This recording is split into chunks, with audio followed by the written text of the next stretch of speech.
You've heard these chess principles since the very first lessons. Develop your pieces, control the center, never move the same piece twice. They sound so solid, so straightforward, that it's easy to trust them no matter what's actually happening on the board. But there's a catch. When you treat these ideas as strict rules, they can lead you toward the kind of mistakes they were meant to prevent. The real gap isn't in the advice itself, it's in the difference between how these guidelines are taught and how they function when the pieces start moving. That gap is what this video is about. Number 1. How principles become traps.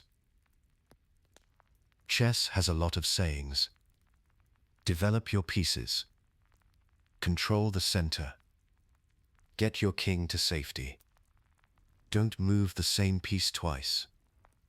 These phrases get repeated in beginner guides, YouTube lessons, and forum posts, and for good reason. They are useful. They point in the right direction most of the time. But at some point, a player who has absorbed all of these sayings sits down at the board, applies them faithfully, and still gets outplayed. Not because they forgot the principles, because they followed them too literally, in a position where the principle did not actually apply.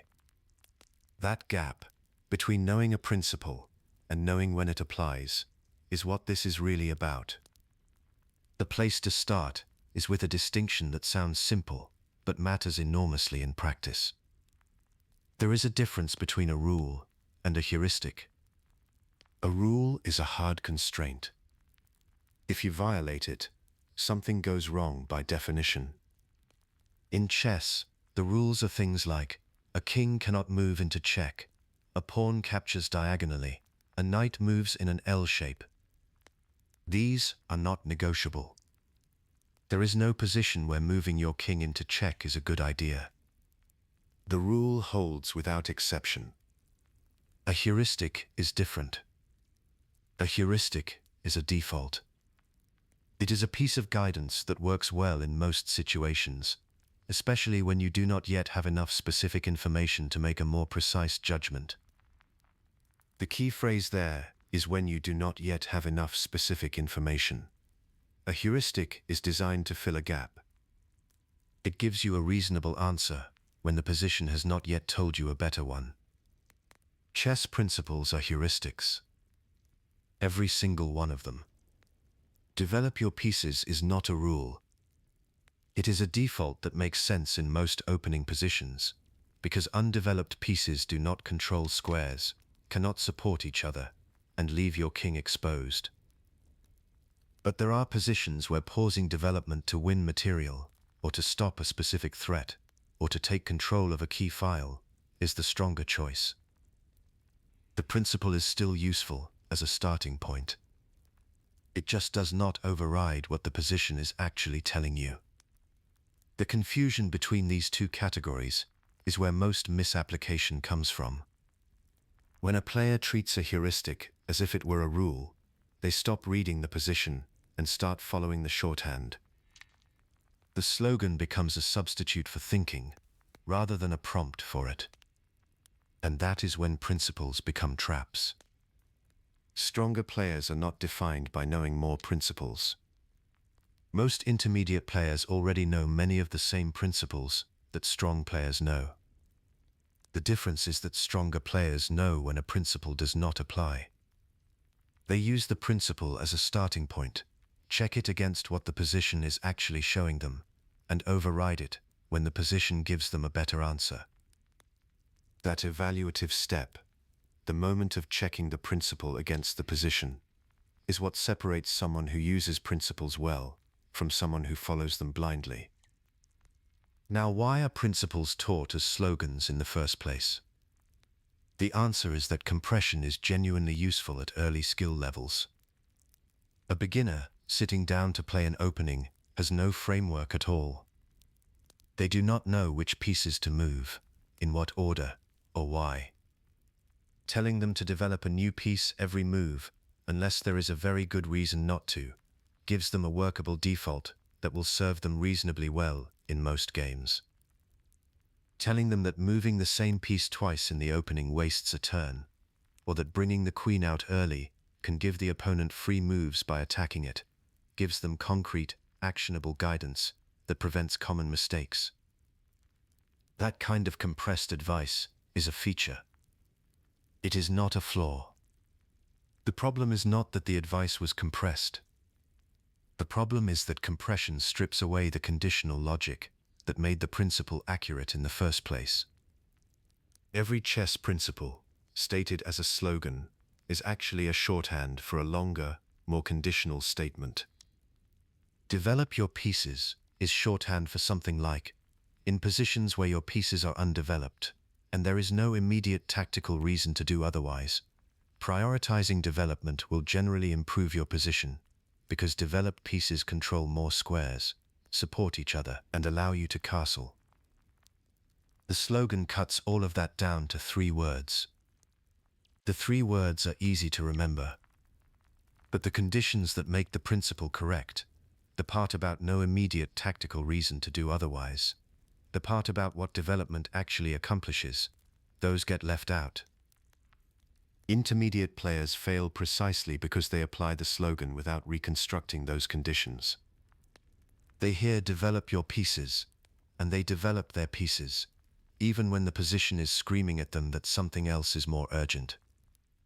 They hear "don't move the same piece twice," and they leave a piece on a bad square rather than correct the mistake, because the slogan told them not to.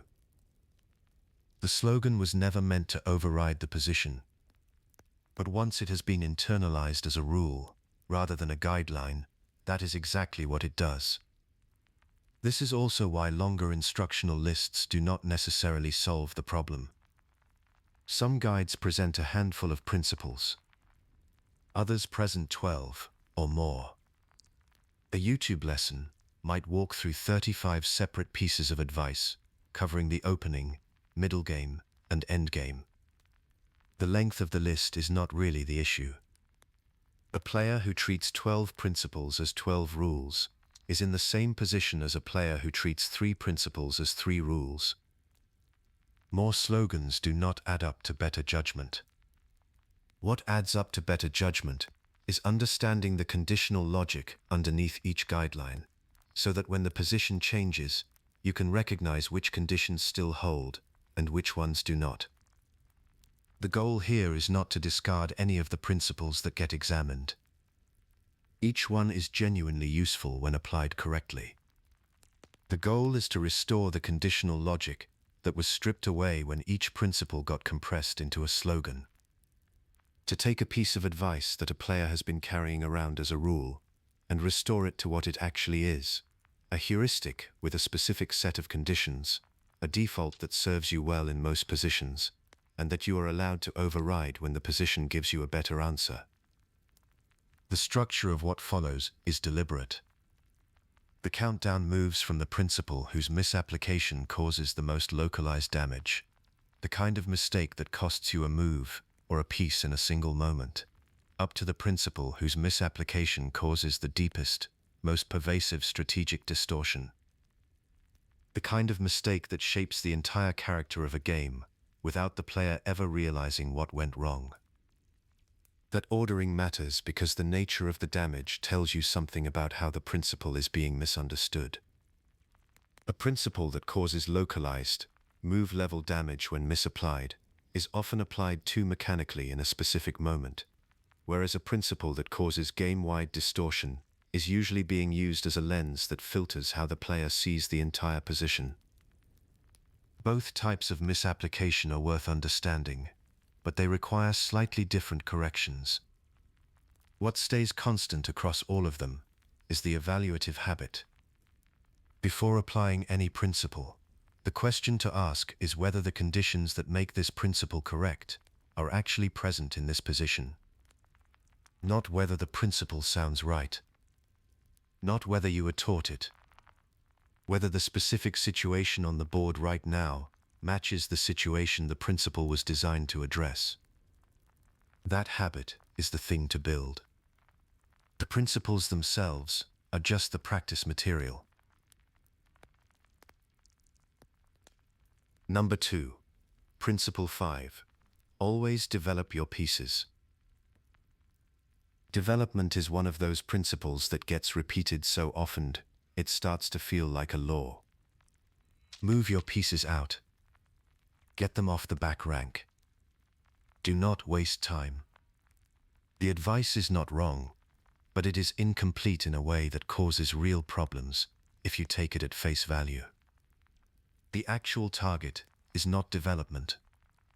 The actual target is piece activity, and development is just one common path toward it. Piece activity is about how useful a piece is in the current position. An active piece controls important squares, creates pressure, supports a plan, or helps defend key areas. A passive piece sits there, doing none of those things, either hemmed in by its own pawns, or parked on a square where it has no influence. The distinction matters because you can move a piece off the back rank and still end up with a passive piece. You have technically developed, but you have not improved your position in any meaningful way. This is why development is better understood as a proxy measure.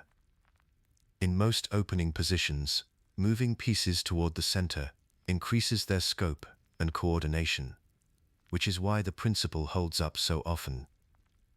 But the principle works because of what it tends to produce, not because moving pieces is inherently valuable. A piece moved twice to an effective square is better than a piece moved once to an idle one. The slogan does not tell you that. It just says move your pieces, and that is where the mechanical application breaks down. The practical way to think about it is to ask what a piece is doing from the square you are considering. How many useful squares does it control from there? Can it change targets quickly if the position shifts? Does it create any pressure, or does it just sit? A piece that satisfies those questions is active. One that does not is passive, regardless of whether it has technically left the back rank. One of the clearest ways to see this is to think about what happens when you develop a piece to a square where it can immediately be challenged. You move the piece out. Your opponent attacks it with a natural move of their own, and now you have to decide whether to retreat or defend. If you retreat, you have spent 2 moves to end up roughly where you started. Your opponent has spent 1 move and gained something in the process. That gap is a tempo loss, and in the opening, tempo is the currency you are working with. A tempo is simply a single move. Gaining a tempo means achieving what you wanted in 1 fewer move than your opponent expected. Losing a tempo means spending an extra move to reach the same result. When your opponent develops a piece and simultaneously attacks something of yours, they are gaining a tempo. They are doing 2 things with 1 move. When you are forced to respond to that attack with a move that does not improve your position, you are losing a tempo. You are spending a move to undo a problem, rather than to build something. The early queen sortie is a clean illustration of how this plays out. White pushes the king's pawn to e4. Black mirrors with the pawn to e5. Then white brings the queen out to h5. The idea is to create early pressure, but the queen on h5 is immediately exposed to harassment. Black develops a knight to c6, which does not attack the queen directly, but signals that further challenges are coming. White has to deal with that. Black develops another piece, and the queen is under pressure again. Every move black makes is a natural developing move that also forces white to respond. The queen is being chased around the board, while black's pieces are coming out with purpose. By the time the sequence resolves, black has developed multiple pieces and gained time on each one. White's queen has moved several times and accomplished nothing durable. That is the tempo trap in its most visible form. The lesson is not that queen moves are bad. The lesson is that any piece developed to an unstable square one that can be attacked by a pawn advance or a natural developing move, risks triggering exactly this pattern. The piece gets chased, you spend moves retreating or repositioning, and your opponent's pieces arrive with better coordination, while yours are still sorting themselves out. Being behind in development because of lost tempos is not a small disadvantage. When the position opens up and pieces need to be effective, having fewer well-placed pieces available is a concrete problem. So the question to ask before a developing move is not just whether the piece is moving to a better square. It is whether the piece will be stable there. Can your opponent attack it immediately with a move that also helps their position? If yes, you are probably about to hand them a tempo. Now, all of that still assumes that development is the right category of move to be thinking about. Sometimes it is not. There are positions where the strongest move is a pawn move, a prophylactic move, or a consolidating move, and choosing a developing move instead is the real mistake. Prophylaxis, as a formal chess concept, is most closely associated with Aaron Nimzowitsch, who wrote about it extensively in the 1920s. The word comes from Greek roots, meaning to guard in advance. In chess, it means anticipating what your opponent wants to do, and making a move that prevents it before they can carry it out. A prophylactic move does not necessarily improve your own pieces directly. What it does is reduce your opponent's options, restrict their piece activity, or deny them a square or file they were planning to use. The reason prophylaxis can outrank a developing move is that chess is a game of concrete threats and responses. A general principle tells you what to do in the absence of something more specific. When something more specific is present, the principle yields to it. If your opponent is about to occupy a strong square, activate a piece, or set up a plan that will be difficult to stop, preventing that can be more valuable than developing another piece of your own. The decision hierarchy works roughly like this. First, check whether there is a direct, tactical threat against your king or any of your pieces. A checkmate threat, or a serious material threat, will almost always take priority. Second, check whether your opponent has a strong plan they are about to execute, and whether you can stop it. Third, consider whether you have a concrete threat of your own that you can create. Only after those checks do you fall back on general development as the guiding principle. This is not a competing slogan to replace the development rule. It is a decision structure. The development principle sits near the bottom of that structure, not the top. It is what you do when no concrete issue demands attention. When a concrete issue does demand attention, the principle steps aside. A pawn move that prevents an enemy piece from reaching a strong square can be the right move even though it develops nothing. A move that attacks an opponent's misplaced piece and forces it to relocate can be the right move even though you have pieces still sitting on the back rank. These are not exceptions to good play. They are expressions of it. The player who understands this can follow the development principle intelligently, applying it when it fits, and setting it aside when something more specific takes over.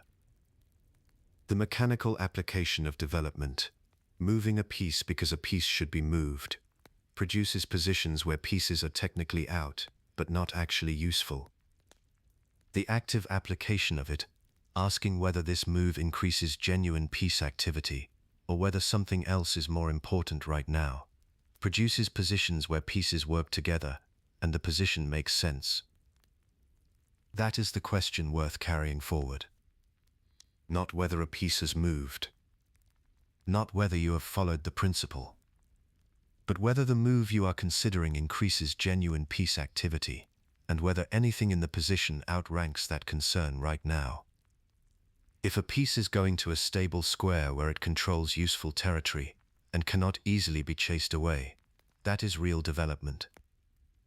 If it is going somewhere it will need to leave again, or if your opponent has a concrete threat that the developing move ignores, then the principal is pointing you in the wrong direction, and you need to look at the position more carefully before following it. Number 3. Principle 4. Control the center with pawns. The center of the board is not just a location. It is a resource. And understanding what that resource actually does for you is what separates a player who places pawns in the middle from a player who actually controls the game from there. The 4 squares at the heart of the board are d4, d5, e4, and e5. When you influence those squares, a few concrete things happen. Your pieces gain more available routes across the board. The opponent's pieces have fewer good squares to land on, and your own pieces can support each other more easily, because the center is the area through which they coordinate. Those are the real payoffs. More scope for your pieces, less freedom for theirs, and better coordination overall. The mistake most players make early on is treating center control as a visual goal. You see pawns on e4 and d4, and you think the center is won. But those pawns are not the point. They are one way of achieving the point. What you actually want is the functional outcome: restricted opponent mobility, open routes for your own pieces, and the ability to shift your forces quickly from one side of the board to the other. Pawns can deliver that. So can pieces, under the right conditions. A piece sitting on a central square can do much of the same functional work as a pawn on that square. It restricts what the opponent can do nearby. It supports the activity of your other pieces. The difference is that a pawn holds the square more permanently once it is there, while a piece can be driven away by a less valuable attacker.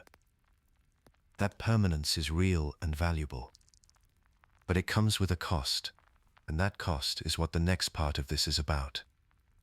Pawn control of the center is more fixed than piece control. That fixedness works in your favor when the pawns are well supported and the position is stable. It works against you when the position is fluid and the opponent has a plan to attack those pawns directly. So before you celebrate having pawns on e4 and d4, the question to ask is what those pawns are actually doing for the pieces behind them. Are they opening lines? Are they restricting the opponent's development? Are they supported well enough to stay where they are? If the answer to those questions is yes, the center is an asset. If the answer is uncertain, you may be sitting on a liability without knowing it yet. The specific way a pawn center becomes a liability is worth slowing down on, because it does not happen all at once. It happens as a process. Pawns cannot retreat.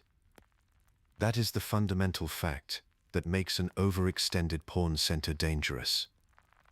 When your pawns advance into the center faster than your pieces can support them, those pawns become targets. The opponent does not need to capture them immediately. Instead, the opponent attacks the base of the pawn chain. A pawn chain is a connected group of pawns supporting each other diagonally. The front pawns look strong, but the pawn at the base of the chain is the least supported link, and that is where the pressure goes. When the base comes under attack, the whole structure becomes stressed. The front pawns cannot advance safely. They cannot retreat at all. They become fixed in place. And here is the part that surprises most players. Once those central pawns are fixed and under pressure, the pieces behind them often become more restricted, not less. The pawns that were supposed to create space for the pieces end up blocking the very lines those pieces need. The center shifts from an asset to a burden. This is why instructional texts describe a pawn center as strong only when it is supported by other pawns and has room to operate, and overextended when it is pushed farther than its support can safely maintain. The visual impression of a large pawn center can be deceiving. A player with pawns on e4, d4, and even e5 might look dominant.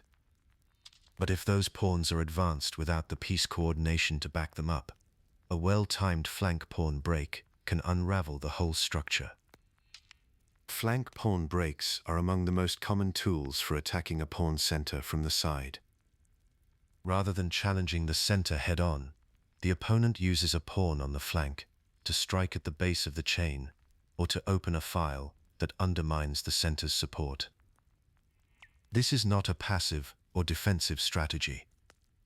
It is a deliberate plan, and it works best when the player using it has already anticipated the collapse and positioned pieces to take advantage of it. That brings up a counterintuitive idea that is worth sitting with. Allowing the opponent to build a large pawn center can be strategically desirable if your plan to attack it is already in place. This is not a concession. It is a deliberate strategic gambit. You let the center expand. You let it look impressive, and then you attack its base before the pieces behind it can consolidate. The center collapses, the opponent's pieces lose their mobility advantage, and your own pieces pour into the open lines that the collapse creates. The player who built the big center ends up worse, not because the center was inherently bad, but because it was not supported well enough to survive the pressure. This is the mechanism behind a whole family of strategic ideas that get grouped under the hypermodern label. The core insight is not complicated. You do not have to occupy the center with pawns immediately. You can control central squares from a distance, using pieces, and let the opponent build a pawn center that you then dismantle. A fianchettoed bishop is the clearest example of this. When a bishop is developed to the long diagonal from the flank, it exerts pressure on central squares without a pawn ever having to occupy them. Coaches often describe this as pressure on the center from the side. The bishop on that diagonal is not sitting on d4 or e5, but it is influencing those squares, restricting what the opponent can comfortably do there, and doing so from a position that is harder to attack than a pawn would be. Centralized knights work similarly. A knight that reaches a strong central square becomes a powerful piece precisely because of its location. It attacks multiple squares simultaneously. It supports the pieces around it, and it can be difficult to dislodge without the opponent making a concession elsewhere. The practical lesson from all of this is not that you should avoid placing pawns in the center. Pawns in the center are often exactly right. The lesson is that the pawn advance needs a purpose and adequate support. Siegbert Tarisch, one of the most influential teachers of classical chess strategy, is broadly associated with the view that occupying the center with pawns should be a primary opening objective. That view is not wrong. It is incomplete. Aaron Nimzowitsch, whose work shaped much of what we now call hypermodern strategy, also contributed by showing that direct occupation is not always necessary and can sometimes be a strategic mistake if the support is not there. Modern opening theory holds both ideas at once. You can push pawns to e4 and d4 and build a classical center. Or you can play moves like c4, which aims at the d5 square and contests central influence without immediately occupying it, and combine that with piece development that keeps the pawn structure flexible. Or you can delay central commitment entirely, develop your pieces to active squares, and wait for the opponent's center to become a target. All three approaches can work. What determines which one is right is the specific position and whether the plan behind the pawn moves is coherent. In the queen's pawn family, for instance, black has a clear choice after white opens with the d-pawn. Black can mirror the central occupation with the d-pawn and fight for equal space. Or black can challenge the center from the flank, using systems where the pawns stay back and the pieces apply pressure from a distance. Both are legitimate. The difference is in what the player is trying to accomplish, and whether the chosen structure supports that plan. The question to carry to the board is not, do I have pawns in the center? The question is, what are my central pawns doing, and can they hold? Before advancing a central pawn, it is worth asking whether that pawn can be supported if it comes under attack. If the answer is yes, the advance is probably sound. If the answer is uncertain, the advance may be creating a target rather than claiming space. Center evaluation is not a checklist of squares to fill. It is an ongoing assessment of whether your central presence is creating the outcomes you want. More scope for your pieces, less freedom for the opponents, and the coordination to leverage both advantages. A pawn on e4 that opens lines for your bishop and restricts the opponent's knight is doing its job. A pawn on e5 that is under attack and blocking your own bishop is not. The square is the same. The function is completely different. That distinction is what center control actually means. Number 4. Principle 3. Knights before bishops. The principle that knights should be developed before bishops is one of the most commonly repeated rules in opening theory. It shows up in beginner guides, coaching sessions, and online tutorials. And unlike some opening rules that are vague or hedged, this one tends to get taught as a firm sequence. Knights first, then bishops. That firmness is exactly where the trouble starts. Before getting into the limits of the rule, it is worth understanding why the rule exists at all. It is not arbitrary. There is a real strategic idea behind it, and that idea holds up under scrutiny. The problem is not that the principle is wrong. The problem is that it gets applied in situations where the conditions that make it right are no longer present. The core of the principle comes down to how the knight moves. A knight is a short-range piece. It hops in an L shape, which means it can only reach a small number of squares from any given position.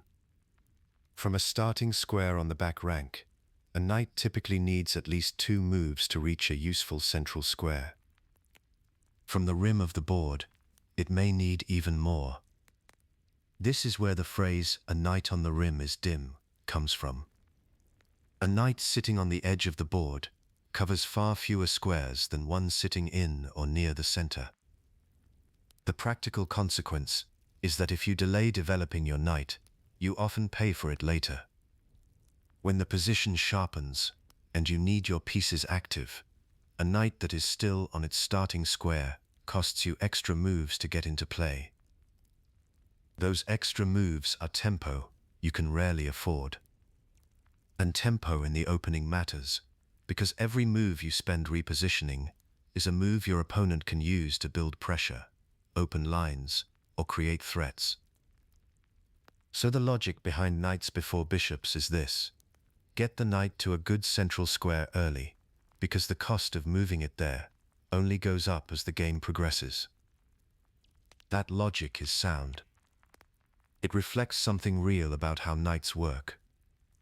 The issue is that the principle encodes this insight without specifying the condition that makes it accurate, which is that the knight's best square must already be clear from the position in front of you. In a lot of opening positions, that condition is met. The center is still fluid, the knight has an obvious destination, and getting it there early is straightforwardly good. This is why the principle works well as a default, especially for players who are still building their feel for the game. It steers them towards sensible, efficient development most of the time. But a useful default and an inviolable rule are two different things. Treating the first as the second is where the systematic misapplication begins. The most important variable here is pawn structure. Specifically, whether the center is open or closed, determines which piece type is more urgent to activate. When the center is open, pawns have been exchanged, and the board has open files and diagonals. Pieces can see across the board. Lines of attack are available. In this kind of position, the bishop becomes extremely powerful, precisely because it is a long-range piece. A bishop does not need to be next to a target to attack it. It can apply pressure from across the board without moving again, as long as its diagonal is clear. In an open center, that long-range pressure is often the most important factor in the position. If you delay developing your bishop in an open position because you are following a fixed developmental sequence, you are leaving your most effective piece for that structure sitting idle while your opponent's bishops are already doing work. The knight-first rule was not designed for this situation. Applying it here means prioritizing a shorter range piece over a longer range one, at exactly the moment when range is what matters most. Conversely, when the center is closed, the logic flips. Pawn chains lock up the center, and diagonals are blocked by your own pawns, or your opponent's, causing the bishop to lose much of its value. A bishop that cannot move along an open diagonal is sometimes called a bad bishop, not because the piece itself is weak, but because the pawn structure has taken away its mobility. In a closed center, a bishop can sit on a diagonal for many moves and never accomplish anything meaningful because the pawns are in the way. The knight, by contrast, can jump over pawns. It does not need open lines. In a closed position, the knight's ability to maneuver through a congested board makes it the more valuable piece to activate early. Here, the principle is not just a useful default. It is the correct strategic choice. Getting the knight to a strong central outpost in a closed position can be the defining factor in who controls the game. So the principle is reliable when the center is closed, or likely to stay closed. It becomes misleading when the center is open, or about to open. Reading the center type is the step that has to come before applying any developmental sequence. There is a specific situation where this becomes most concrete, and it is worth slowing down on. Sometimes a pawn exchange is about to happen that will open a diagonal. When that exchange occurs, a bishop placed on that diagonal will suddenly become active and powerful. But a bishop that is still on its starting square when the exchange happens misses the window entirely. The diagonal is open, but the bishop is not on it, and getting it there now costs an extra move that could have been avoided. In this situation, developing the bishop before the exchange happens is not a violation of the principle. It is a correct reading of what the position is about to become. The principle was never designed to override that kind of positional logic. It was designed for positions where no such immediate structural change is coming. When the center is stable and no major pawn exchange is imminent, knights first is often right. When a diagonal is about to open, the bishop needs to be there first. This is why the London system offers an interesting case. White frequently develops the dark squared bishop to f4 early, often before the queenside knight has moved. The overall developmental order is not a pure reversal, because the kingside knight typically goes to f3 first, but the queenside knight's development is routinely delayed relative to the bishop. The reason is straightforward. The dark squared bishop has a clear diagonal available and a clear purpose in the early position, so it gets developed when that diagonal is useful, not after an arbitrary sequence is completed. The same kind of reasoning appears in many e4 openings, where white develops the f1 bishop early to enable kingside castling. The kingside bishop gets priority not because of a fixed rule, but because castling is urgent, and the bishop's development serves two purposes at once. The c1 bishop, by contrast, is often blocked by surrounding pawns and pieces, and has no immediate diagonal to use, so it waits. The developmental order follows the position, not a memorized sequence. There is a habit of thought that all of this points toward. Before selecting which piece to develop, the question to ask is what the center is doing and what it is likely to do in the next few moves. Is it open, giving long-range pieces room to work? Is it closed, making the knight's jumping ability more valuable? Is a pawn exchange coming that will open a diagonal? The answers to those questions should determine the developmental order, not the other way around. A knight on a good central square in a closed position can be one of the most effective pieces on the board. A bishop on an open diagonal in an open position is equally powerful. The principle of knights before bishops captures the first of those truths and assumes it applies universally. The real skill is recognizing which truth applies to the position in front of you. The reason this principle causes more systematic errors than vaguer rules is precisely because it sounds so definite. Players follow it without examining whether the center type matches the conditions the rule was built for. They develop the knight because that is the sequence they were taught, and they leave the bishop waiting even when the bishop is the piece the position is calling for. The fix is not to abandon the principle, but to treat it as a conditional one. Knights first, when the center is closed, and the knight's destination is clear. Bishops first, or bishops alongside, when the center is open or about to open, and a diagonal is available. Piece order decisions are not about sequence for its own sake. They are about reading what the position requires, and putting the right piece in the right place at the right time. The principle gives you a starting point. The position tells you whether to follow it. Number 5. Principle 2. Never move a piece twice in the opening.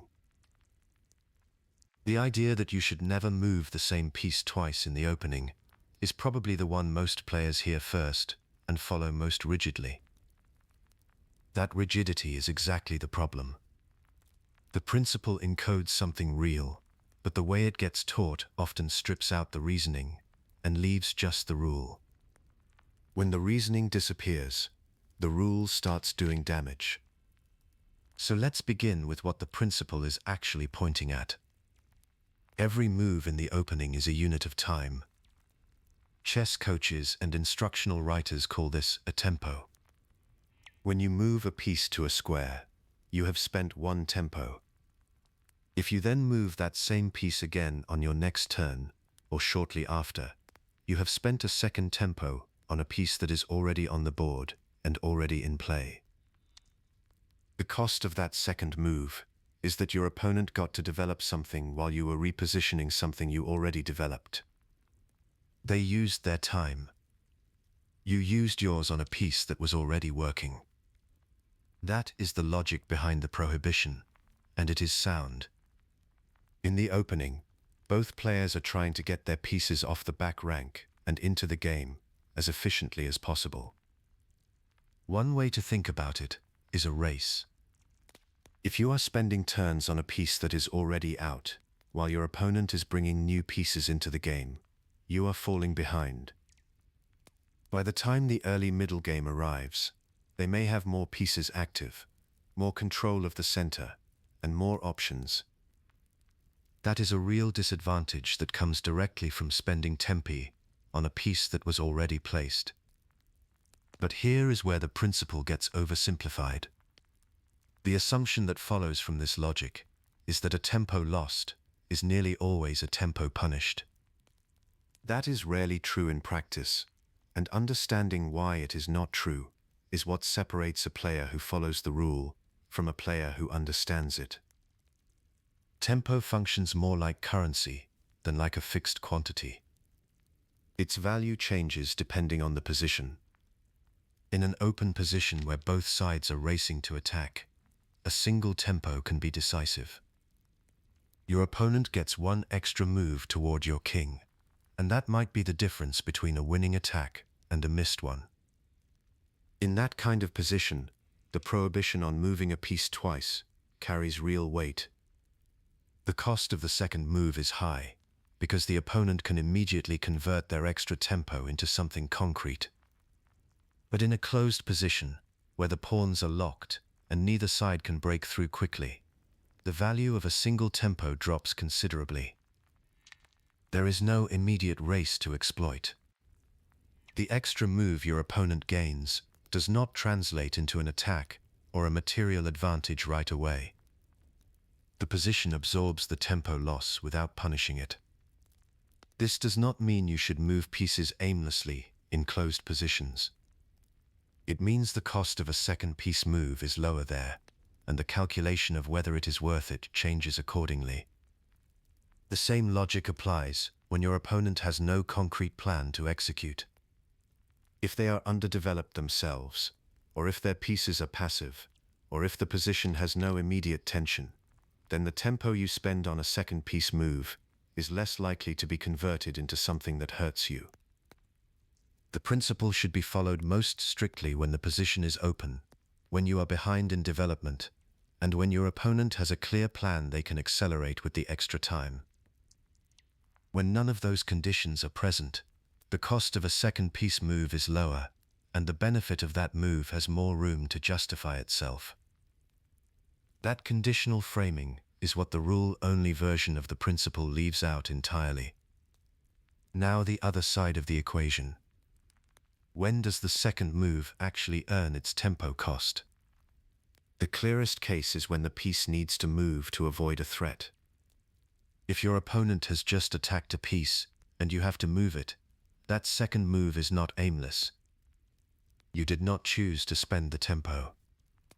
The position required it. The key consideration then becomes not whether to move the piece again, but where to move it so that the repositioning recovers as much as possible. If you can move it to a square where it becomes more active or creates a new problem for your opponent, you have partially offset the tempo cost. The second case is when the piece can reach a square on its second move that it could not have reached in one move from its starting position. Some squares are only accessible through an intermediate step. If the destination square is genuinely better, and if the improvement in the piece's activity is significant, then the two-move path to that square may be the correct choice. The tempo cost is real, but the piece's new position earns it back over the course of the game through improved coordination, pressure, or control. The third case is when the second move creates a threat the opponent must answer. If moving a piece for the second time puts immediate pressure on something concrete, the opponent is forced to spend their own tempo responding. That response cancels out the tempo you spent on the second move. The net cost drops to near zero, and if the threat also improves the piece's long-term position, the move may come out ahead.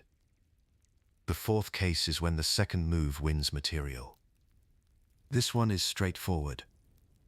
If moving a piece again captures something, the material gain outweighs the tempo cost in almost every case. A tempo has real value, but in most cases a piece is worth considerably more. What connects all four of these cases is that the second move accomplishes something concrete. It is not repetition for its own sake. It is purposeful repositioning with a specific, identifiable payoff. The underlying logic is straightforward. Breaking the principle is only justified when there is a serious reason. That framing is useful. The focus should not be on whether the piece has moved before, but on whether this move does something real. The error the principle is trying to prevent is not purposeful repositioning. It is aimless repetition. Those are different things, and the practical skill of distinguishing them is what this principle is actually teaching. Aimless repetition looks like this. A piece moves to a square in the opening. A few moves later, with no new threats on the board and no change in the position's demands, the piece moves again to a slightly different square. No threat is created. No weakness is exploited. No material is won. The piece is just somewhere else now, and the player has spent a tempo getting it there, while other pieces remain on their starting squares. That is the pattern the principle is warning against. Moving pieces around while your development is incomplete is losing time in the most direct sense. Purposeful repositioning looks different. The board has changed. A new weakness has appeared. A square has opened up. The opponent has made a move that created an opportunity the piece can now exploit from a different position. The second move is a response to something concrete, and the piece's new square is better in a way that can be named. Strong players move pieces multiple times in the opening regularly. What separates their repetition from a developing player's repetition is exactly this.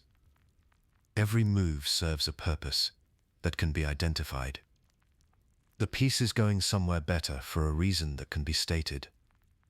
There is no vague sense that the square looks nicer. There is a specific answer to the question of what the piece accomplishes there that it could not accomplish where it was. That question is the diagnostic tool. Before moving a piece for the second time, ask it directly. What does this piece accomplish on this square that it could not accomplish where it was? If the answer is concrete, the move may be correct.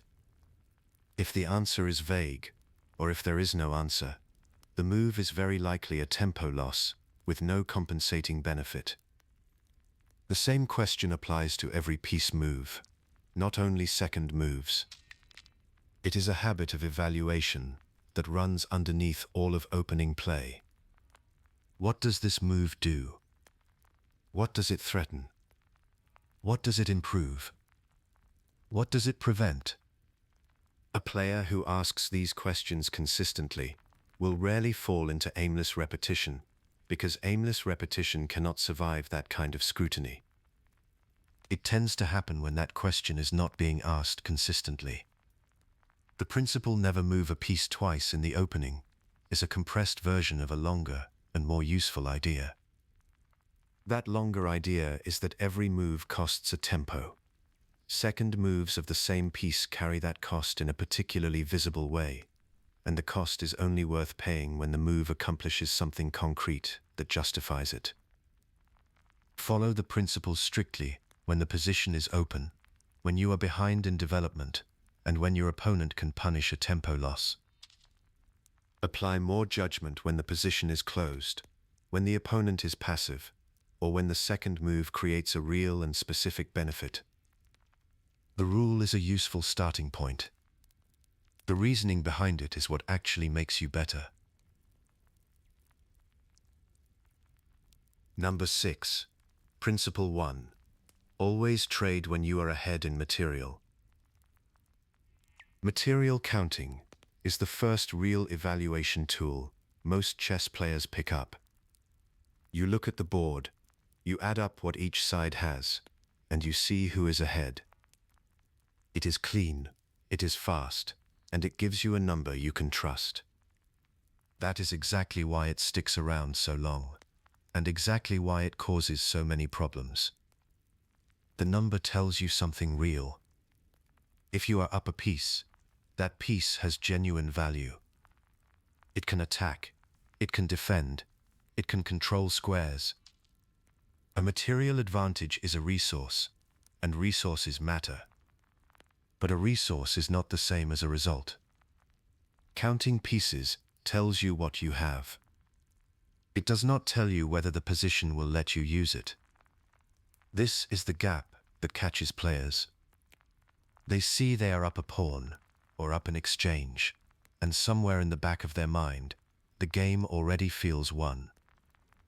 The logic seems airtight. More material means more firepower, and more firepower means more winning. So the natural move is to simplify.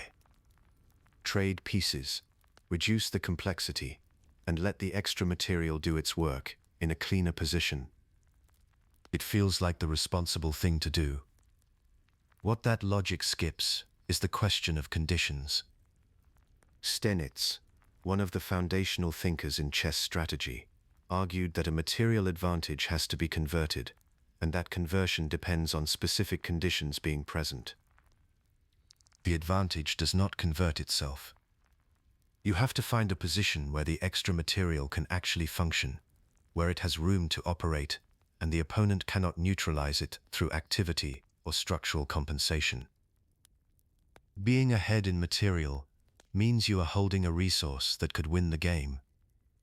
Whether it does depends on what happens next. The phrase "when ahead in material, exchange pieces" shows up in chess literature as a heuristic. A heuristic is a useful starting point, not a law. It captures something true in many situations, but it breaks down in enough situations that treating it as automatic will cost you games. The question is not whether the heuristic is wrong in general. The question is whether it applies to the specific position in front of you right now. That distinction matters, because the moment you see a trade available, the reflex kicks in. You are ahead, so you simplify. The reflex moves faster than the analysis. Slowing that reflex down and replacing it with a genuine question about what the position needs is where the real improvement happens. One of the clearest ways to see why automatic simplification fails is to look at it from the defender's side. When you are down in material, what do you want? You want the position to become less complicated.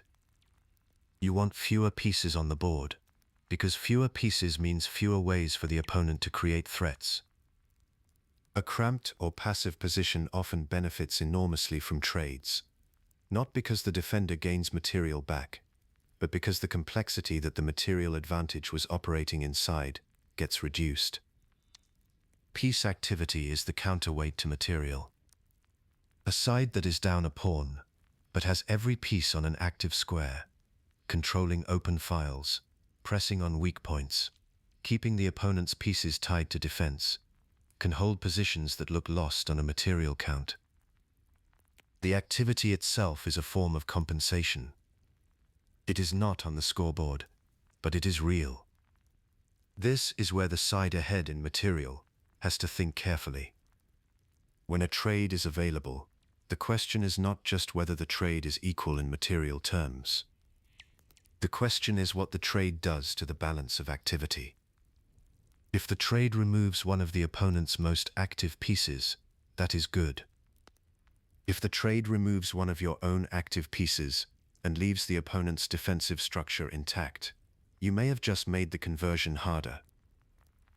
You reduced the complexity, but you reduced it in a way that helped the defender, not yourself. There is also the question of drawing resources.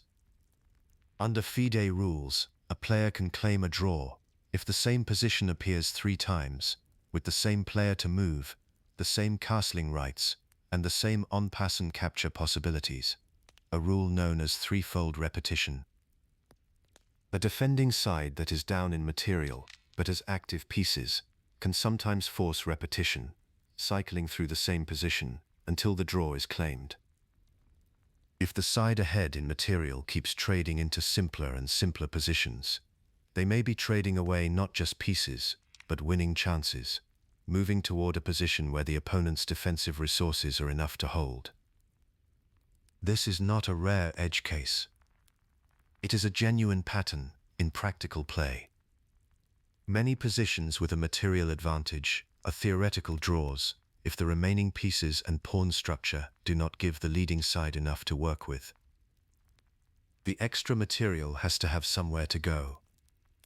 If the position after a sequence of trades is one where the defender's king reaches an active role, or where the pawn structure is locked and the extra piece has no entry point, the advantage can evaporate even though the piece count still looks favorable. The player with more material does not automatically control the pace of simplification either. Trades require the cooperation of both sides, in the sense that the opponent can often avoid certain exchanges or steer the game toward positions where trades favor them. A defending side that understands this will resist exchanges that amplify the opponent's advantage and seek exchanges that reduce it. The side ahead in material has to be the one managing this carefully, not assuming that any trade is a step in the right direction. So what does the right thinking process look like at the moment a trade becomes available? The habit to build is a single question. What does this position need? Not what does the score say, but what does the position actually need right now? That question has several inputs. King's safety is one.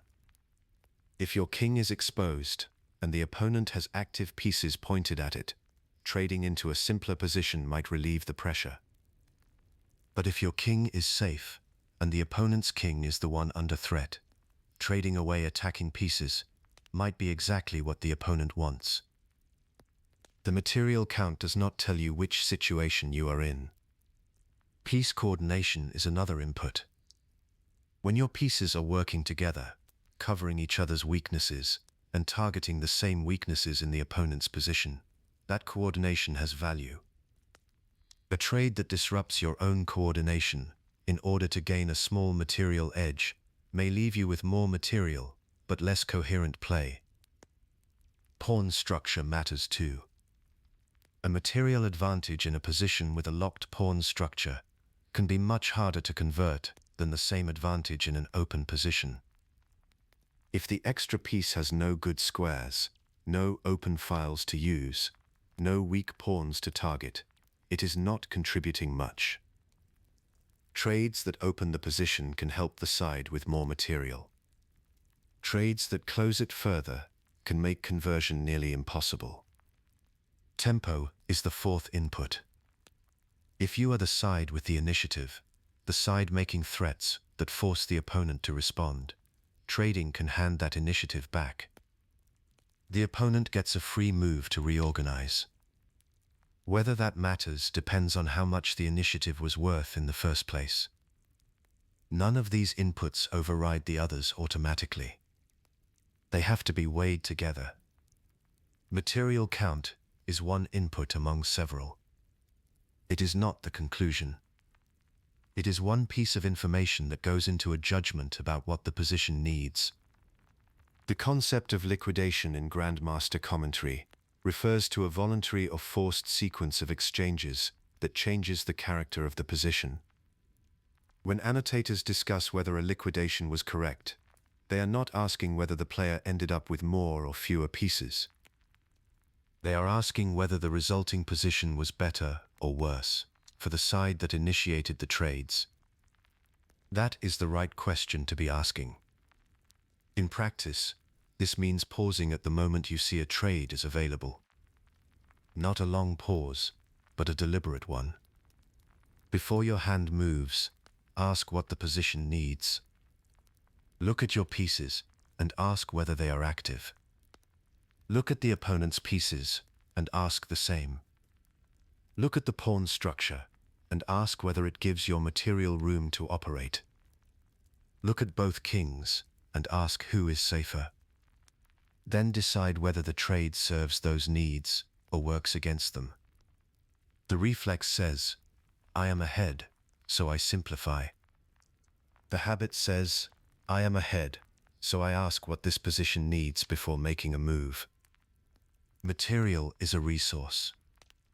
Resources have to be deployed in the right conditions to become results. The player who understands that will sometimes hold off on a trade that looks obvious, because they can see that the complexity of the position is working in their favor.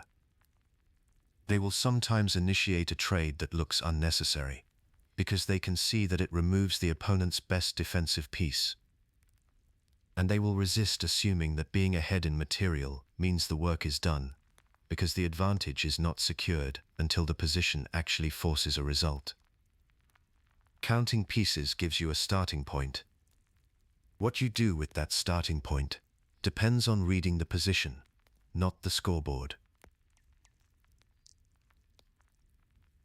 Number 7. Reading the position before applying any rule. Reading a position well is a skill that sits underneath every other chess skill. You can know all the principles, understand pawn structures, recognize piece coordination, and still play bad moves if you haven't first read what the position is actually asking for. That's what this chapter is about.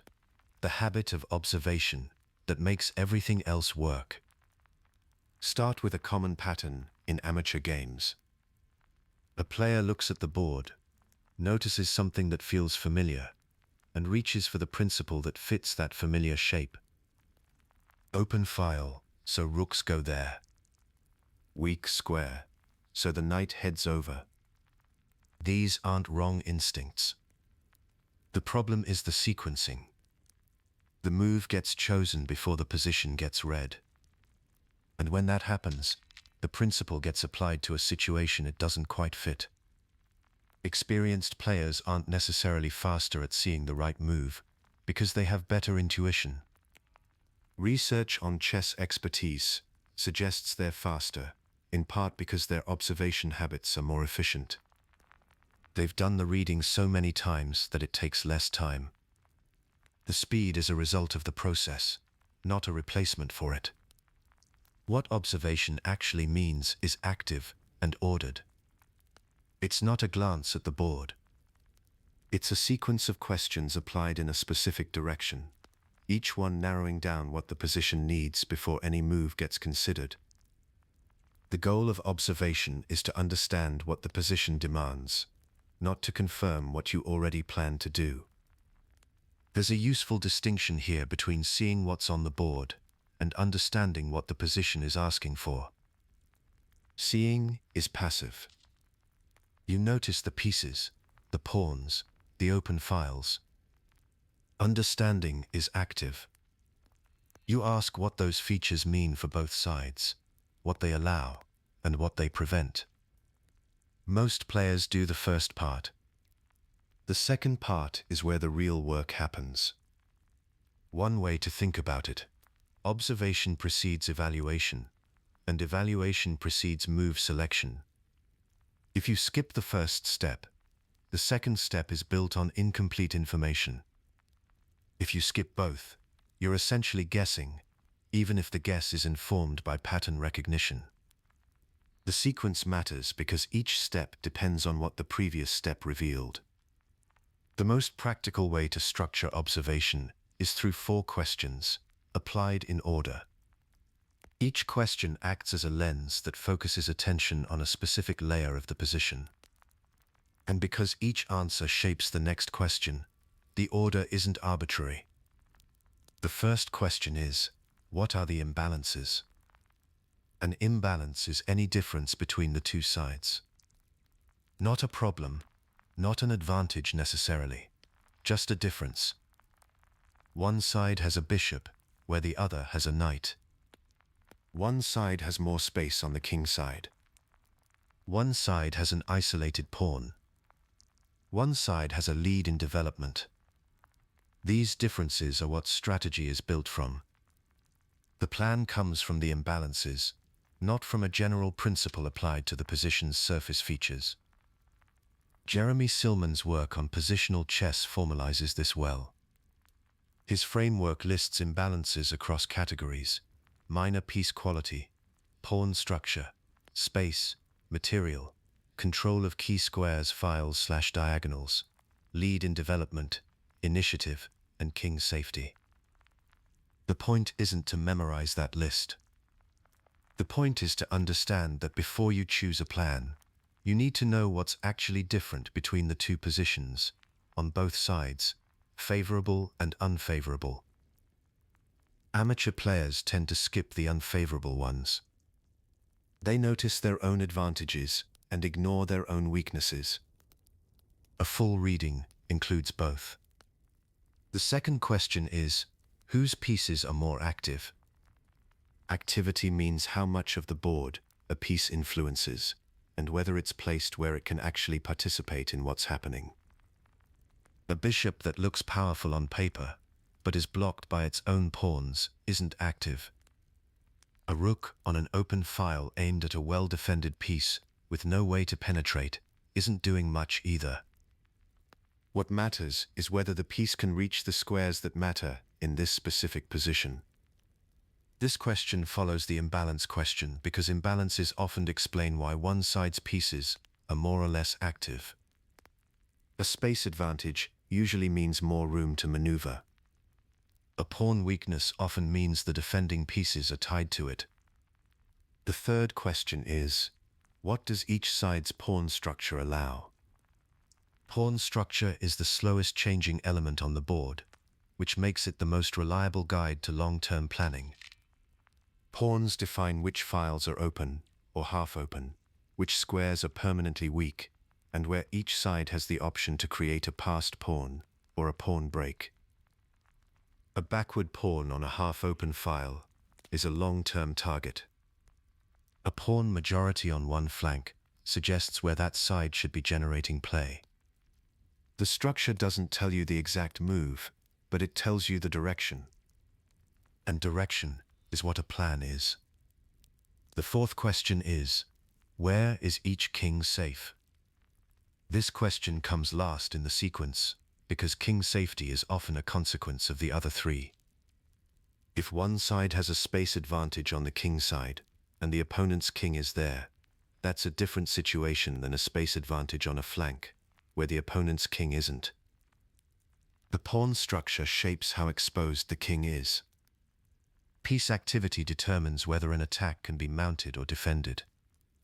King safety doesn't exist in isolation. It connects back to everything the first three questions revealed. Applying these questions in order means each answer constrains the next. You're not running through a checklist mechanically. You're building a picture of the position layer by layer, with each layer informing the one that follows. By the time you reach the fourth question, you have enough information to understand what the position is actually asking for. Once the observation is complete, the next step is forming a plan. A plan is a direction of play that the position justifies. It's not a memorized sequence of moves, and it's not a general principle applied by habit. It's a specific intention, derived from what the imbalances revealed, aimed at a target state of the board. Silman describes this target as a fantasy position, which is a useful way to think about it. You're not calculating a sequence of moves. You're imagining a future arrangement of your pieces and pawns that would be favorable, and then working backward to figure out how to get there. The fantasy position is the plan made concrete. It gives you something to aim at, rather than a series of reactions to your opponent's moves. This distinction matters because reactive play and planned play feel similar from the inside, but produce very different results. When you're reacting, each move makes local sense, but the sequence doesn't add up to anything. When you have a plan, each move serves the same direction. Even if the moves look quiet, they're accumulating towards something. The plan has to match the position's imbalances, not your preferred style. If the imbalances point to queenside play, and you prefer attacking on the king side, the position is telling you something you should listen to. Choosing a plan based on preference, rather than on what the position reveals, is one of the most common planning errors at the club level. The position has a logic. The plan should follow that logic. Plans also adjust. This is where players sometimes get confused between having a plan and being rigid. A plan gives you a direction, but the opponent is also making moves, and those moves can change the position's imbalances. A new weakness appears. A file opens unexpectedly. The king's position shifts. When that happens, the plan doesn't get abandoned entirely, but it gets revised. You go back to the imbalances, check what's changed, and adjust the fantasy position to match the new reality. The habit of observation isn't something you do once at the start. It's something you return to whenever the position changes significantly. One thing that helps here is understanding the relationship between planning and calculation. They're not the same step, and they don't happen at the same time. The plan comes first. It filters which moves are even worth calculating. If your plan is to double rooks on the d-file, then candidate moves that have nothing to do with the d-file probably aren't your first priority. The plan narrows the field. Calculation then works within that narrowed field to find the specific move that best advances the plan. When players skip the planning step and go straight to calculation, they end up calculating moves in all directions without a clear filter.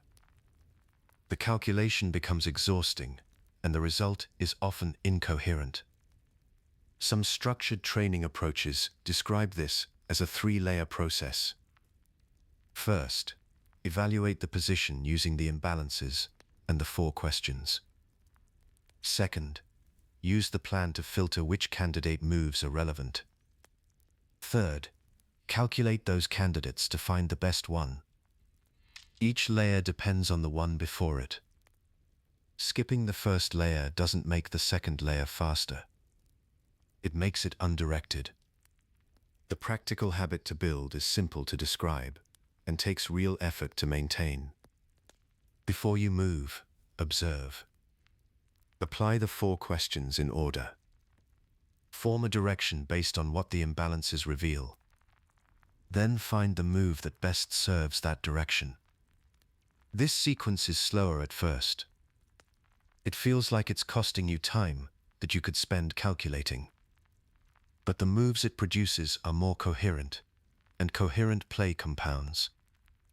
Each move that serves a plan makes the next move easier to find, because the position is moving toward a target rather than drifting. What changes when you build this habit isn't that you see more moves. It's that you understand the position more clearly before you start looking for moves at all. The rules and principles you've learned don't disappear. They become conditional, applied when the position calls for them, and set aside when it doesn't. Observation is what makes that judgment possible. Number 8. Pawn structure as a strategic language. Pawn moves feel small. A pawn is worth 1 point. It moves 1 square at a time, and most players treat pawn decisions as less important than piece decisions. That assumption is one of the more common sources of long-term positional trouble in chess. The reason pawns matter so much is mechanical. Pawns cannot move backward. Every other piece on the board can be repositioned. A knight on a bad square can be rerouted. A rook on a closed file can shift to an open one. But a pawn that moves forward stays forward.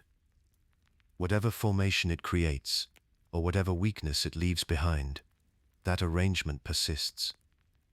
It does not heal on its own. It does not improve unless something very specific happens on the board to change it. This permanence is what makes pawn decisions a different category of choice from piece decisions. When you move a piece, you are making a local decision. When you move a pawn, you are making a structural commitment that shapes the position for the rest of the game. The 3 weakness types worth understanding are the isolated pawn, the backward pawn, and the doubled pawn. Each one is a structural liability, and each one is exploitable in a specific way. An isolated pawn has no friendly pawns on either neighboring file. That means no other pawn can ever defend it. It must be protected entirely by pieces, and those pieces get tied down to that defensive job.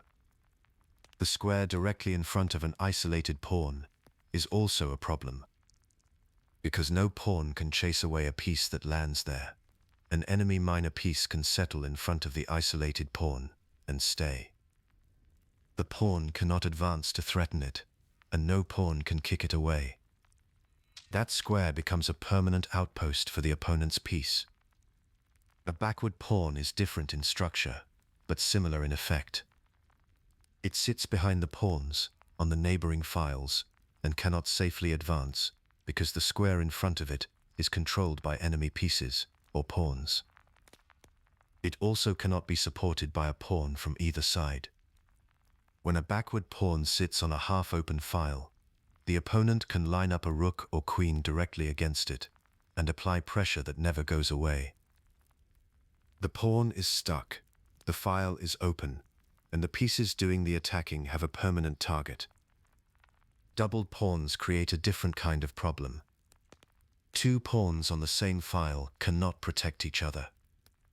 They also reduce the structural coverage of that file, and often leave a weakness on an adjacent file. The specific damage depends on the position, but the core issue is the same. The pawn formation is less flexible and less self-supporting than it should be.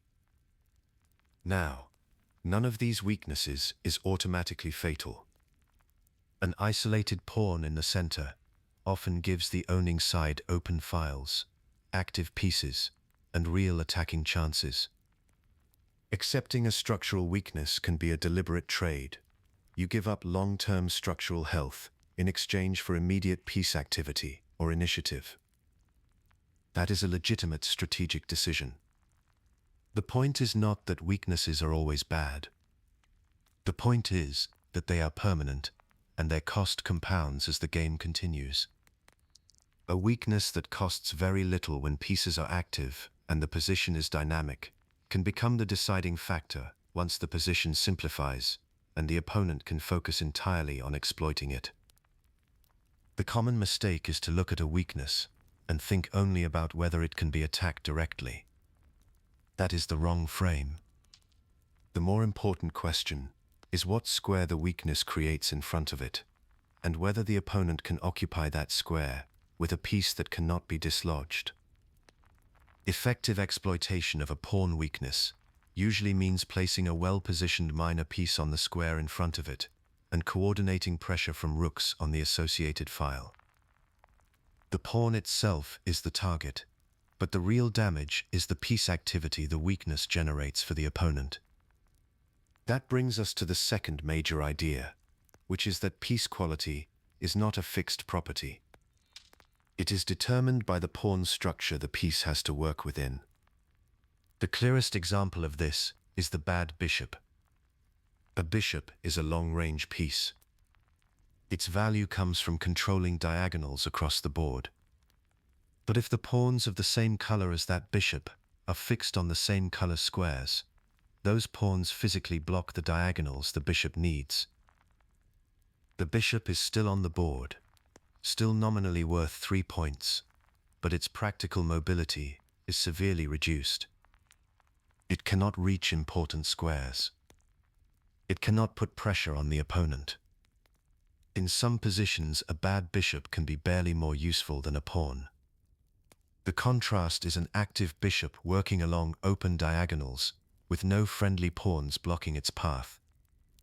That bishop can influence events on both sides of the board simultaneously. The difference in practical strength between a bad bishop and an active bishop in the same game can be enormous, and the difference is entirely structural. Knights work differently. A knight's strength comes from stability, specifically from having a square it can occupy where enemy pawns cannot attack it. That square is called an outpost. For an outpost to be genuinely strong, the enemy pawns that could challenge it must be absent or advanced past it. When those conditions are met, a knight on an outpost in the opponent's half of the board is a powerful piece. It cannot be driven away by pawns.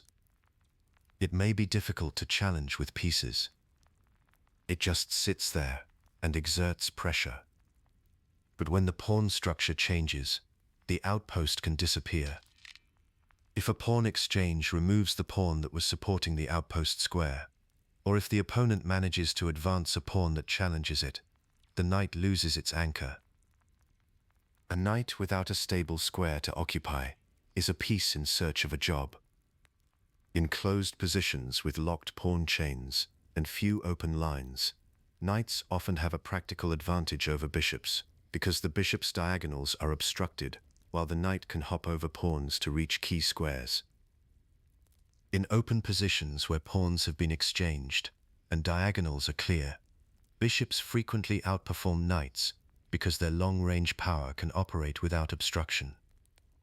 These are tendencies rather than rules, and the specific pawn structure and piece placement in a given position always determine which assessment applies. The analytical habit this points to is to evaluate the pawn structure first and the piece second. When you look at a bishop, the first question is not how many squares it can reach in the abstract. The key consideration is whether its own pawns are blocking it. When you look at a knight, the focus should be on whether the structure provides a stable outpost for it to use. Piece quality is always a structural verdict, not an intrinsic one. This habit also applies when you are considering pawn moves.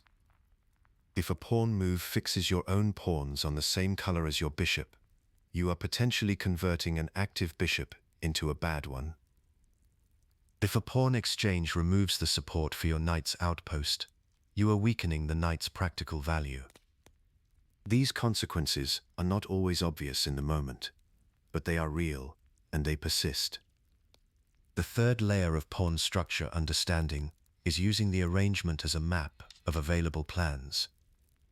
This is where structural reading becomes genuinely useful as a decision-making tool. Certain pawn formations consistently generate the same strategic directions across many different games. When you recognize the configuration, you can read which plans are structurally available to each side and which are closed off. This is not memorization. It is pattern awareness. The question to ask is what a given formation typically demands from both sides, and then to identify which player is better positioned to execute their structural plan. Take a position where one side has a pawn majority on one wing, and the opponent has fewer pawns there. The side with fewer pawns has a structural option called a minority attack, advancing that smaller pawn group against the larger one to provoke weaknesses. The goal is not to win material directly. The goal is to damage the opponent's pawn structure, typically creating an isolated or backward pawn on a half-open file that can then be pressured. The minority attack is a plan generated by the structure. This arrangement is what makes it available. Similarly, certain formations create the conditions for a kingside attack. When the opponent has pawn weaknesses around their king, and when there are open or half-open files pointing toward that king, the structure is signaling that a kingside attack is structurally justified. The attacker's own king's safety needs to be stable enough that the attack does not create equal problems on the other side. But when those conditions are met, the structure is essentially pointing at the plan. Both players are reading the same structure simultaneously. That is the competitive reality. The game often becomes a question of whose structural plan executes more efficiently. One player is trying to use the minority attack to create a weakness. The other is trying to use their pawn majority to generate counterplay or advance toward a passed pawn. This arrangement defines the contest. One distinction worth holding clearly is the difference between a plan and a move sequence. A plan is a direction of play. It tells you what you are trying to achieve and guides which moves make sense. It does not dictate a specific sequence of moves, because the opponent is also making decisions and the position keeps changing. A plan is a compass, not a script. When the formation indicates that queenside pressure is the right direction, that is the plan. The specific moves that carry out that pressure depend on what the opponent does. Pawn structure is the layer of the position that tells you what the position is about. Pieces can be repositioned, tactics can shift the material balance, and the game can change quickly. But the pawn structure underneath all of that is largely stable, and it is what determines which directions of play are genuinely available and which are structurally unsupported. Reading the structure means reading the game's long-term logic, and that logic starts the moment the first pawn moves. Number 9. Piece activity and the myth of the good square. A piece sitting on a beautiful square is not the same thing as a piece doing useful work. That distinction sounds simple, but it is one of the most commonly collapsed ideas in chess thinking. Players look at a knight planted on a central square and feel satisfied. The piece looks impressive. It looks active. But if that knight can be chased away by a pawn on the next move, it has not actually achieved anything yet. It is just visiting. Genuine piece activity comes from three things working together. The piece has to control important lines or squares. It has to participate in real threats. And it has to be difficult or impossible for the opponent to drive away. When all three of those conditions are met, the piece is genuinely active. When one or more of them is missing, the piece may look active without being active, and that is where the confusion starts. Nimzovich wrote about this in My System. He developed the idea of the outpost, a square that enemy pawns cannot attack, as the foundation for understanding when a piece is genuinely well placed, rather than merely centralized. A strong piece is one that actually occupies such a square. The square has to come first. A piece placed on an impressive central square that the opponent can undermine with a pawn push is not a strong piece. It is a piece on a temporarily convenient square. The moment the pawn arrives, the piece has to move, and whatever influence it seemed to have evaporates. This is why centralization is a means to an end, rather than a goal in itself. The common advice to keep knights toward the center is useful as a general orientation, but it is not a law. A knight on the rim is often dim because rim squares tend to offer fewer connections to the rest of the board, and that limits influence. But a knight on the edge of the board that is anchored there permanently, supported by pawns, and aimed at a weakness, can be far more active than a knight on a central square that is about to be expelled. What matters is the combination of permanence and influence, not the coordinate. The practical test for whether a piece is genuinely active is to ask what it is threatening right now, and what it would take for the opponent to neutralize it. If the answer to the second question is nothing, they cannot, then the piece is genuinely active. If the answer is one pawn move, then the piece is sitting on borrowed time. Now take that same thinking and turn it inward. Look at your own position and find the piece that is doing the least. Not the piece on the worst square necessarily, but the piece that is threatening nothing, defending nothing, and being ignored by the opponent. That piece is not neutral. It is a liability. A passive piece forces the rest of your position to compensate. Your remaining pieces have to cover more ground, defend more squares, and generate more threats than they can comfortably manage. Silman addresses this idea in How to Reassess Your Chess, arguing that an inactive piece can function similarly to being down material in practical terms. You still have the piece on the board, but it is not contributing to the fight. Your opponent effectively gets to play against fewer resources than you actually have. This is a diagnostic skill, not a criticism. When you find a passive piece in your own position, the right response is not frustration. The right question is, what would this piece need in order to become useful? Sometimes the answer is a specific rerouting. The piece needs 2 moves to reach a better square, and those 2 moves are available. Other times, it involves clearing a line or removing a pawn that is blocking the piece's scope. Those are solvable problems. But sometimes the honest answer is that the piece cannot be rehabilitated given the current structure. The pawn skeleton has closed off the routes it would need. The squares it wants to reach are controlled by the opponent. The time required to reposition it would cost more than the benefit. When that is the case, the passive piece is not just a problem to solve. It is a signal about the position as a whole.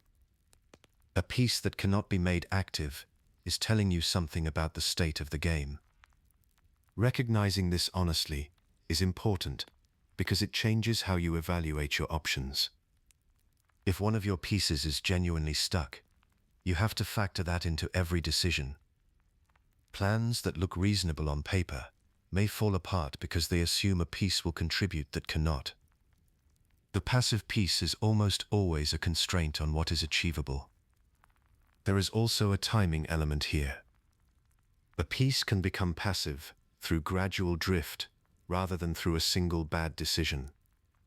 You make a series of reasonable moves, each one locally sensible, and after several of them, you look up and realize one of your pieces has been slowly boxed out.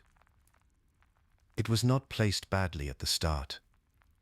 It just never found a role as the position evolved, and now it has none. Catching that drift early, before the piece is fully stranded, is part of what separates careful positional play from reactive play. Once you have a clear picture of piece activity in your own position, the natural next step is to apply the same lens to the opponent's position. Identify their most active piece, the one that is controlling the most important squares, participating in the most threats, and would be hardest to ignore. That piece is usually where their plan lives. Neutralizing it is often the clearest strategic direction available to you. Restriction does not always mean exchanging. Trading the opponent's best piece is one option, but it is not the only one. Sometimes you can place a pawn or another piece in front of their active piece and simply drain its influence without giving up any material. The piece is still on the board, but it is no longer doing what it was doing. It has been made passive by the way you have arranged your own forces around it. This is worth slowing down on, because it is a different kind of thinking than most players use. The instinct is often to ask what you can attack. The positional habit is to also ask what you can neutralize. An opponent's bishop that is currently cutting across the board along an open diagonal is a real problem. But if you can place a pawn on the square that diagonal runs through, or reroute one of your own pieces to block the line, that bishop becomes much less dangerous without any material being exchanged. You have not won anything in a tactical sense, but you have changed the balance of activity in the position. The question to build into your thinking after every opponent move is a simple one. Which of their pieces is doing the most work right now? And is there a way to make that piece passive? The common advice to ask what the opponent is threatening after every move is a good starting point, but the positional version goes one level deeper. It is not just about the immediate threat. It is about which piece is the engine of their position, and whether that engine can be shut down. Sometimes the answer is that their most active piece cannot be easily restricted. It is too well placed, too well supported, and every attempt to challenge it would cost you more than it costs them. In that case, the right response is to look for activity elsewhere, to generate your own threats in a different part of the board, rather than spending resources on a neutralization that will not work. But even that decision comes from asking the question first. You cannot make a sound choice about whether to restrict or redirect unless you have correctly identified which piece is doing the most damage. The habit of identifying the opponent's most active piece and asking whether it can be made passive is not a complicated procedure. It is a question you ask, and then you look at what the position actually offers. Sometimes the answer is a clean plan. Other times, it is a trade-off. But the question itself keeps your thinking anchored to what matters most in the position, rather than to what looks impressive on the surface. That is the thread running through all of this. The surface appearance of a piece, the square it sits on, how central it looks, is not the measure of its value. The measure is what it is actually doing, what it controls, what it threatens, whether it can be ignored or must be answered, and whether it can be driven away or is there to stay. A piece that scores well on those questions is genuinely active regardless of where it sits. A piece that scores poorly on them is not contributing, regardless of how central its square looks on the board. The shift in thinking this asks for is from evaluating pieces by their location to evaluating them by their function. Location is easy to see. Function takes a moment more to read. But once you start reading positions that way, the difference between a piece that looks good and a piece that is good becomes much harder to confuse. Number 10. When to exchange pieces and when to avoid it. When you look at a position and see that you can trade a piece for one of equal value, the natural instinct is to treat that as a neutral move. Equal material in, equal material out. The position gets simpler and you move on. But that instinct is often misleading, and understanding why is one of the more significant shifts in how you think about chess. Every exchange changes the character of the position. The pieces that remain, the pawn structure that is exposed, the open files and squares that appear afterward, all of that is different from what existed before. In most positions, one side benefits more from those changes than the other. The exchange is not a reset. It is a structural decision with consequences that can last the rest of the game. The question to ask before any trade is not whether the material is equal. The question is whether the position that results favors your remaining pieces and your pawn structure. Those are two different questions, and most players only ask the first one. This matters most when you are looking at trading an active piece for a passive one of the same nominal value. Say your opponent has a knight that is doing real work, sitting on a strong central square, coordinating with their other pieces. You have a bishop that is less involved. On a point count basis, the trade is equal. But if you make that exchange, you have removed their best piece and left them with a worse one. That is a strategic gain even though no material changed hands. Capablanca demonstrated this principle throughout his games, showing that simplification tends to benefit the player with the superior pawn structure, and that you should avoid trading when it would strengthen what the opponent already has. Conversely, trading off your own active piece for their passive one is a strategic loss, even if the scoreboard stays the same. The confusion here is that equal trades feel safe. They do not feel like a mistake. But a trade that leaves the opponent with a better structure or better remaining pieces is a mistake, even if you cannot see the damage immediately. Nimzovich described a related idea when he wrote about prophylaxis, the practice of anticipating and preventing the opponent's plans, among other ideas. An exchange made to neutralize a dangerous piece before it becomes a problem is not a passive move. It is a forward-looking one. The key is that the decision comes from evaluating what the position will look like afterward, not from reacting to what is in front of you right now. One more thing worth noting here. Players with attacking chances often prefer to keep pieces on the board, because simplifying can reduce practical winning chances even when the resulting position looks roughly balanced. An equal position with fewer pieces is still equal, and if you are trying to win, you may have traded away the complexity that gave you that chance. Once you accept that exchanges are not neutral, the next layer is understanding what they do to the pawn structure. This is often more important than the pieces themselves, and it is the part that players most commonly overlook. When you exchange a bishop for a knight, or a knight for a bishop, you are not just swapping one piece for another. You are also deciding what pawn structure both sides will be working with for the rest of the game. That structure can make the remaining pieces better or worse, in ways that have nothing to do with their point value. A bishop is a long-range piece. It can cover both sides of the board quickly, which makes it especially valuable when pawns exist on both flanks. A knight moves in short hops and must take multiple moves to cross the board, which makes it slower to reposition when the action shifts from one wing to the other.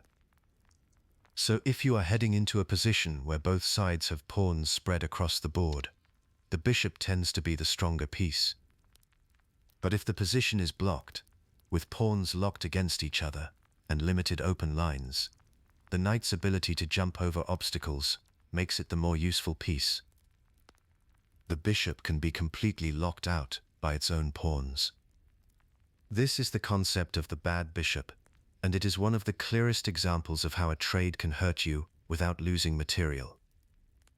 If you exchange a knight for your opponent's bishop, and the pawns that remain are fixed on the same color squares as your own bishop, that bishop becomes nearly useless. It cannot attack the opponent's pawns because they are on the wrong color. It cannot help your own pawns advance because they are blocking its diagonals.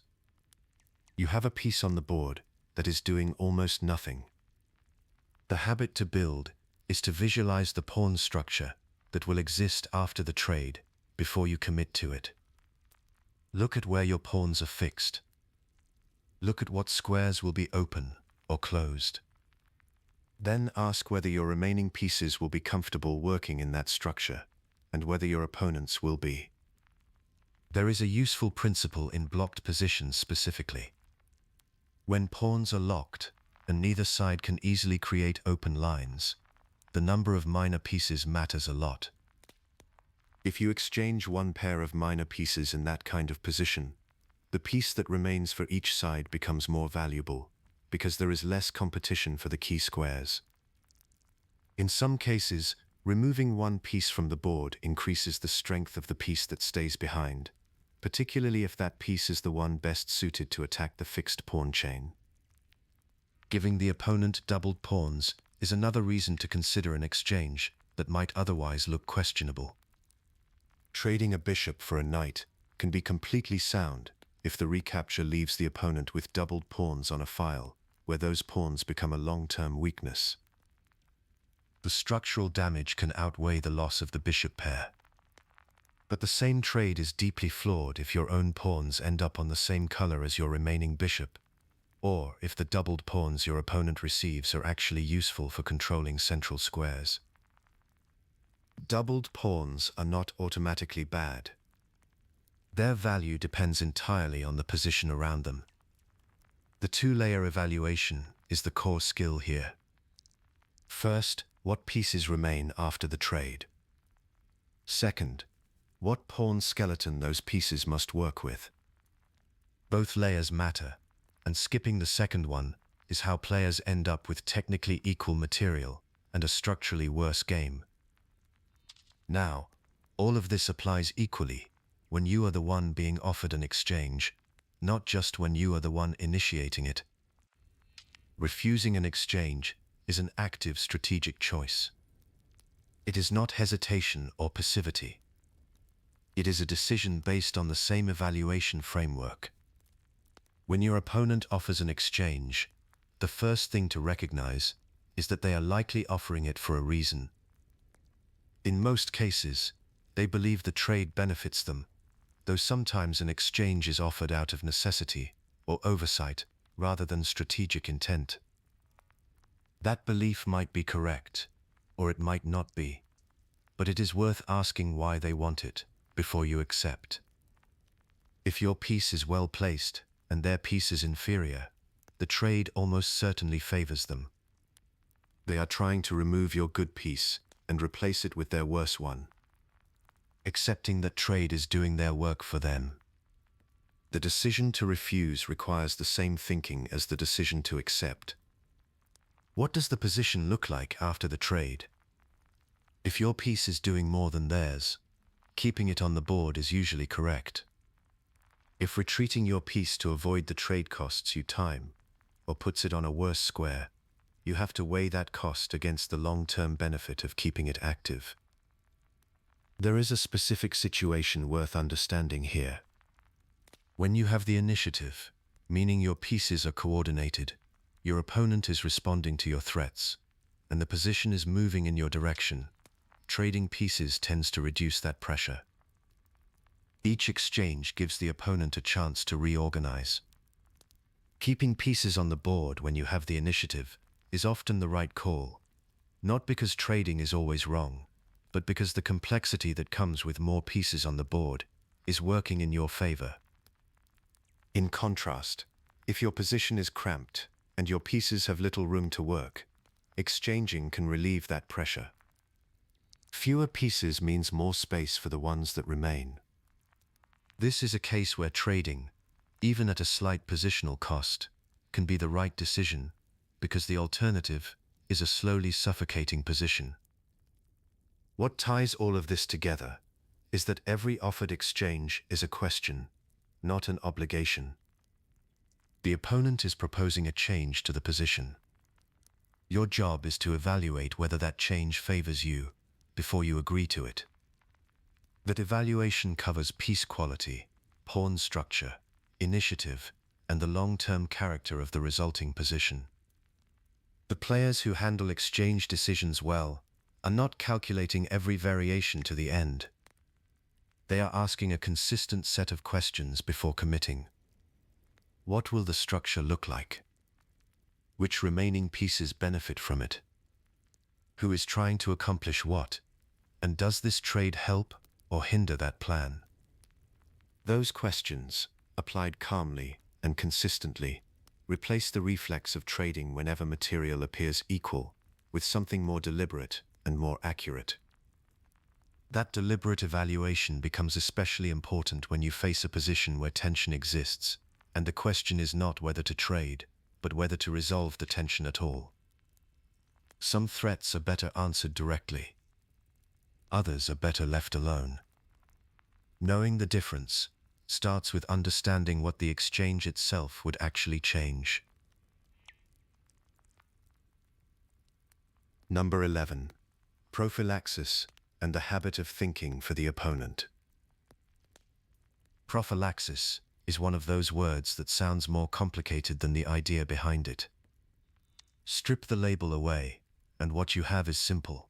Before you make your move, you ask what the opponent is planning to do, and you decide whether that plan needs to be stopped right now. The concept is straightforward. The word just gives it a name. What makes prophylaxis genuinely useful is not the definition, but the discipline it builds. Most players, especially in the early stages of improvement, spend almost all of their thinking time on their own side of the board. They have a plan, they are developing pieces, they are building towards something, and the opponent's position is something they notice only when it becomes an immediate problem. Prophylaxis is the practice of breaking that routine. It is the discipline of treating the opponent's position with the same analytical attention you give your own. One thing worth clearing up right away is that prophylaxis is not the same as passive or defensive play. That is a common misreading. A prophylactic move can absolutely advance your own plan, at the same time it closes off the opponent's counterplay.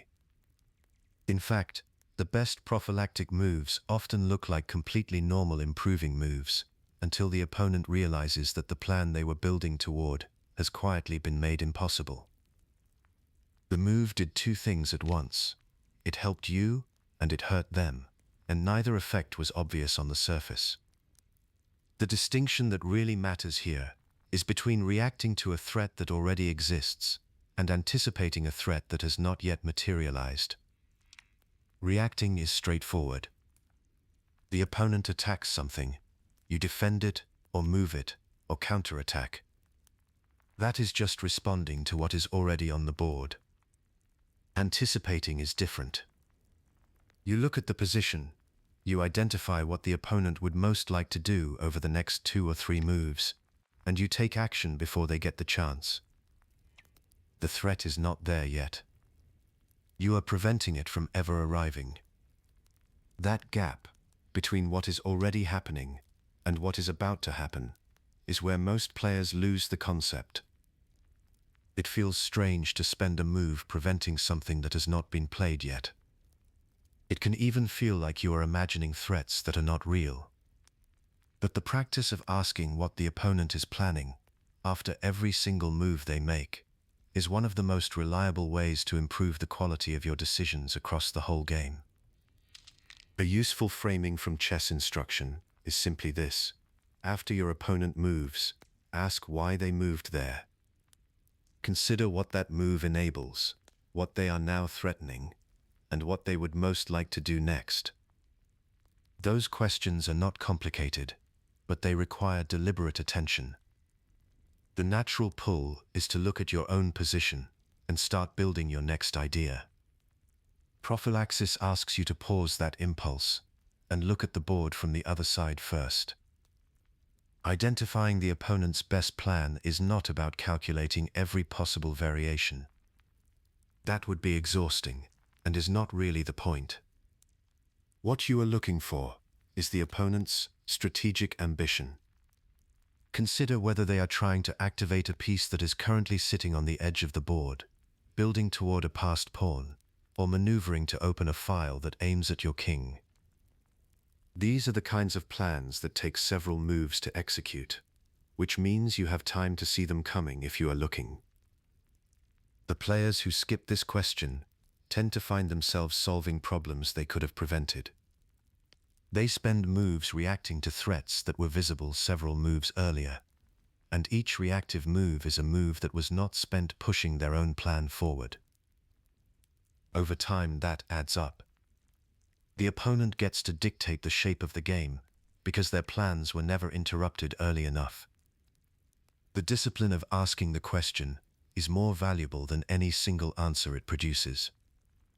Some positions will reveal an urgent threat that needs to be addressed immediately. Others will show that the opponent's plan is slow or requires too many preparatory moves to be dangerous right now, which means you can keep pushing your own agenda. But you only get to make that judgment if you ask the question in the first place. This is also where prophylaxis connects to something broader about how to read a position. A genuinely bilateral evaluation looks at both sides of the board with equal seriousness. It does not assume that the opponent's plans are less important than your own. It asks, on every move, what is the best thing each side can do? And then it makes decisions based on that full picture, rather than a one-sided one. Now, there is a real cost to prophylaxis that has to be acknowledged honestly. Every move you spend preventing the opponent's plan is a move you are not spending on your own. That trade-off is not automatically worth making. Whether it is worth it depends on two things: how urgent the opponent's threat actually is, and which side currently holds the initiative. If you have the initiative, meaning the opponent is responding to your moves rather than the other way around, then spending a move on prevention carries a higher cost. You are handing the tempo back. You are giving the opponent a free move to improve their position. In those situations, the right question is whether the threat you are preventing is urgent enough to justify that interruption. If the opponent's plan takes 4 or 5 moves to execute, and you can finish your own plan in 2, the math often favors ignoring the threat and pushing forward. If the opponent holds the initiative, or if the position is roughly balanced, the calculation shifts. A threat that will materialize in 2 moves is generally worth addressing, because the cost of letting it land is often greater than the cost of pausing your own plan. The error to watch for here is overprophylaxis. This is spending moves preventing threats that would never have actually materialized, or that were so slow and distant that they posed no real danger. Overprophylaxis can look like careful, thoughtful play from the outside, but it is actually a form of wasted tempo. You are solving a problem that did not need to be solved yet, and in doing so you are letting the opponent catch up, consolidate, or find new counterplay that they would not have had if you had kept pressing. A useful check is to ask, honestly, whether the opponent's plan is genuinely dangerous or whether it just looks uncomfortable. Discomfort and danger are not the same thing. A position can feel a little awkward without actually being threatening, and the instinct to tidy it up with a preventive move is sometimes just anxiety rather than good judgment. The principle that comes out of this is not a rule, but a routine of evaluation. Before committing to a prophylactic move, weigh the urgency of the opponent's plan against the cost of interrupting your own momentum. If the threat is real and near, prevention is almost always right.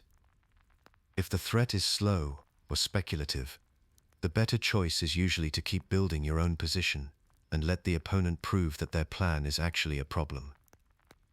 This also connects to a broader idea about how moves should do work. The strongest moves tend to accomplish more than one thing. A move that prevents the opponent's plan while also improving your own position is almost always better than a move that only prevents or only improves. When you are looking for a prophylactic response, it is worth asking whether there is a move that does both. Often there is, and finding it is the difference between good prophylaxis and passive prophylaxis. What this all amounts to is a shift in how you frame the thinking process at the board. Instead of asking only what you want to do, you ask what both sides want to do, and then you decide which of those ambitions takes priority in this specific position. This approach provides a more complete way of reading a position, and it produces better decisions than a purely self-focused approach. Prophylaxis is not a separate skill you layer on top of your existing thinking. It is simply a direction in which you point your existing analytical tools. The ability to evaluate a position, identify plans, and weigh trade-offs is already there. Prophylaxis just asks you to aim those tools at the opponent's side of the board before you aim them at your own. Once that becomes a natural part of how you approach each move, the entire thinking process becomes more integrated and more honest about what is actually happening in the position. The question to carry forward is not complicated. After every opponent move, ask why they moved there and what they are now able to do that they could not do before. Then decide whether that new possibility is urgent enough to address or slow enough to ignore. That decision, made deliberately and consistently, is what prophylaxis actually looks like in practice.